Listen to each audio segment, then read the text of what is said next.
ধর্ষণকাণ্ডে জড়িত প্রাক্তন চেয়ারম্যান তথা সিপিএম লোকাল কমিটির অন্যতম সদস্য সোমবার সন্ধে নাগাদ সাবরুম থানাতে একটি ধর্ষণকাণ্ডের মামলা দায়ের করা হয়।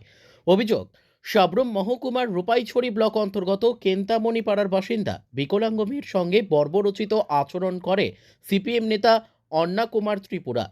সন্ধ্যার সময় বিকলাঙ্গ মেয়েটি বাড়ির পাশে স্কুল মাঠে গেলে একই পাড়ার বাসিন্দা সিপিআইএম নেতা মেয়েটিকে বিভিন্ন কথা বলে পাশের জঙ্গলে নিয়ে ধর্ষণ করে বলে মেয়েটি জানায় এবং এই ঘটনা কাউকে না বলার জন্য হুমকি দেন ওই পাষণ্ড সিপিআইএম নেতা।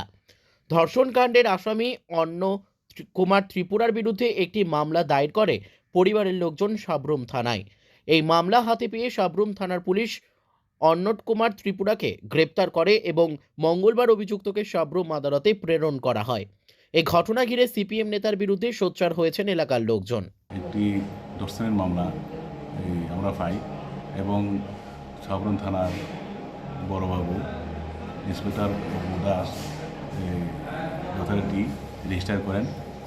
রেজিস্টার করার পর আসামিকে আমরা ইনভেস্টিগেশনে আমরা অ্যারেস্ট করি। রাত্রেবেলা আমরা অ্যারেস্ট করি। আসামির নাম হলো শ্রী অন্ন কুমার ত্রিপুরা এবং আসামিকে আমরা থানাতে নিয়ে আসি। আজকে আমরা সাবরুম কোর্টে প্রেরণ করব। Bureau report, news daily Bharat.